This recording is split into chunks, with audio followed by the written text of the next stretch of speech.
Anda kembali di Aini Sore bersama saya Ayah Nufus. Pemirsa, dokter forensik yang melakukan ekshumasi terhadap jenazah Sutrimo Karungga ex Jampitsus Febri Adriansyah tidak menemukan luka akibat benda tajam atau tumpul. Meski demikian, tim forensik meminta publik untuk menunggu hasil pasti ekshumasi dari hasil laboratorium yang memerlukan waktu 2 minggu.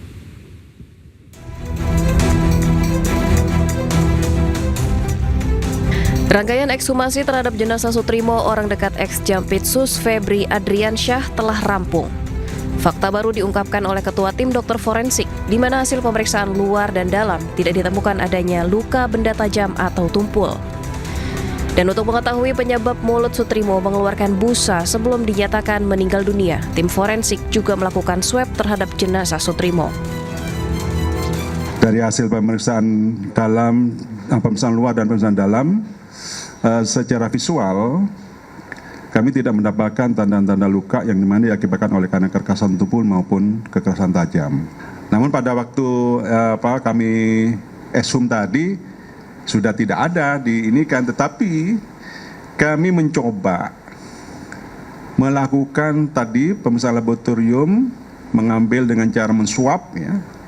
Apakah di situ masih ada sisa-sisa dari yang terkandung dari ini, kita tunggu dari hasil laboratorium tersebut.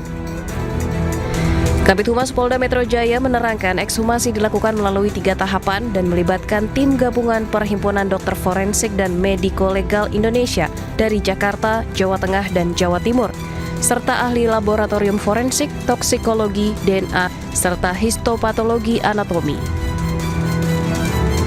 Pelibatan berbagai institusi dan disiplin keahlian dilakukan untuk menjaga objektivitas, integritas pemeriksaan, dan akuntabilitas ilmiah, sehingga dalam pelaksanaan pemeriksaan dapat diuji dan dipertanggungjawabkan sesuai kaidah keilmuan. Rangkaian ekshumasi berlangsung selama 3,5 jam di pemakaman Bantar Agung Desa Lahar, Kecamatan Wangon, Banyumas, Jawa Tengah. Sampel jenazah yang diambil akan dianalisa di laboratorium selama kurang lebih 2 pekan. Tim Liputan iNews melaporkan.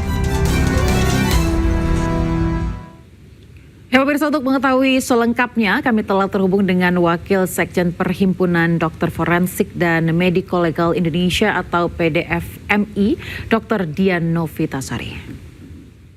Halo, selamat sore dokter, terima kasih sudah bergabung di iNews Sore hari ini. Ya, selamat sore Mbak Aya. Ya, Dokter Dian, ini hari ini tepat 20 hari usai pertama kali ditemukannya Sutrimo begitu ya, dalam keadaan meninggal dunia. Kalau menurut Anda dalam waktu 20 hari ini sebanyak apa sih bisa ditemukan hal-hal ketika dilakukan autopsi? Ya, baik Mbak Aya ya. Tentu ini menjadi tantangan tersendiri bagi tim gabungan yang sudah ditugaskan kemarin, terdiri dari dokter forensik, kemudian ahli toksikologi ya, kemudian ahli patologi anatomi dan instansi-instansi terkait, karena jeda waktu antara kejadian dengan dilakukannya pemeriksaan ini kurang lebih 3 minggu.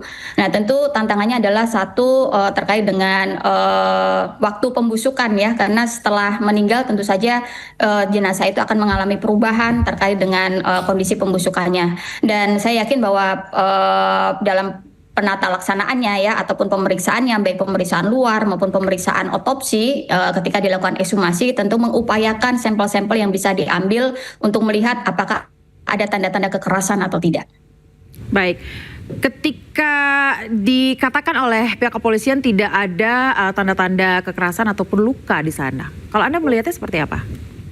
Iya. Jadi dalam pemeriksaan otopsi saat dilakukan ekshumasi tentu ada tahapan-tahapan yang harus dilakukan oleh tim forensik ya, diantaranya yaitu pemeriksaan luar terlebih dahulu untuk melihat apakah ada luka-luka yang ditampilkan pada permukaan tubuh dari jenazah tersebut ya, baik untuk kekerasan tumpul maupun kekerasan tajam atau senjata api.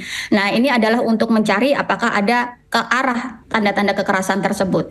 Nah, kemudian dilanjutkan dengan pemeriksaan dalam atau otopsi yang tujuannya untuk melihat dan memeriksa tiap-tiap organ yang ada di dalam tubuh untuk mencari sebab kematiannya.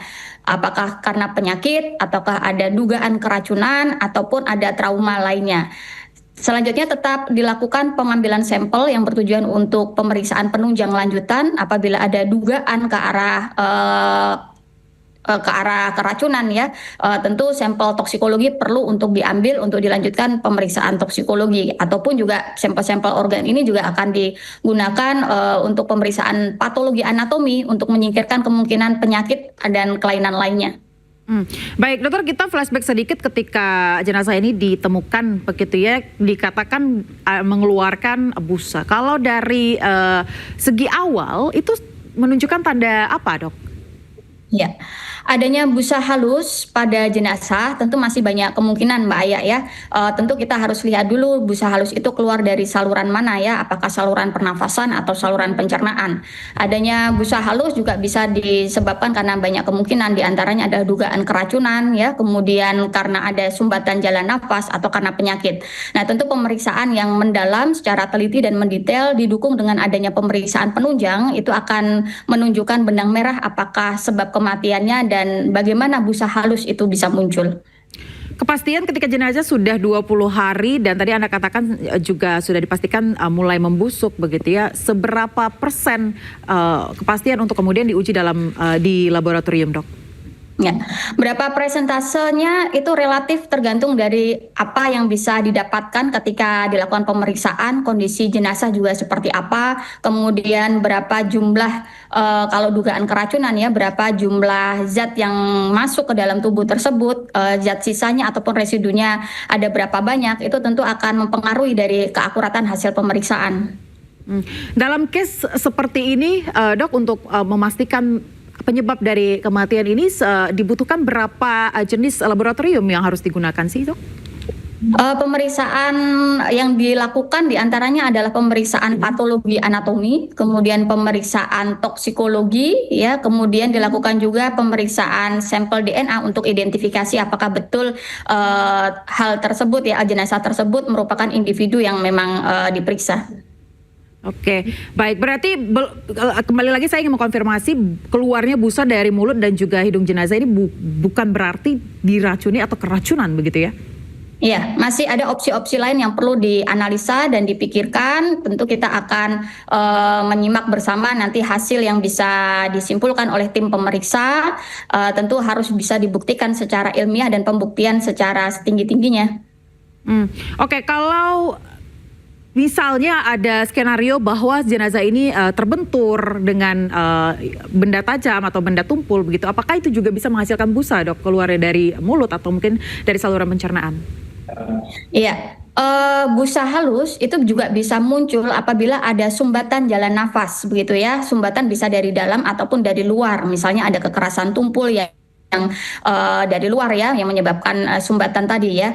Tetapi dari rilis yang kita dengarkan bersama dari Ketua Tim Gabungan kemarin oleh Prof. Yudi, hasil pemeriksaan tidak menunjukkan adanya luka-luka, kekerasan tumpul maupun kekerasan tajam.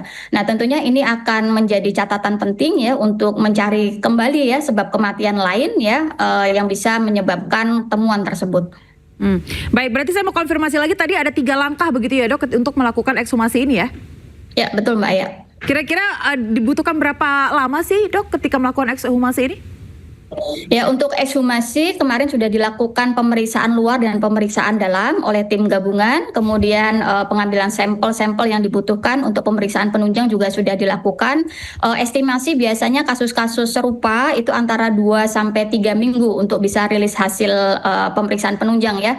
Nah, tentu setelah hasil keluar baik lab ataupun patologi anatomi, nanti masih ada kajian terlebih dahulu untuk mendiskusikan ya temuan-temuan ini mengarah ke sebab kematian apa. Berarti dibutuhkan lagi ahli-ahli lain ya ketika dalam diskusi itu ya dok?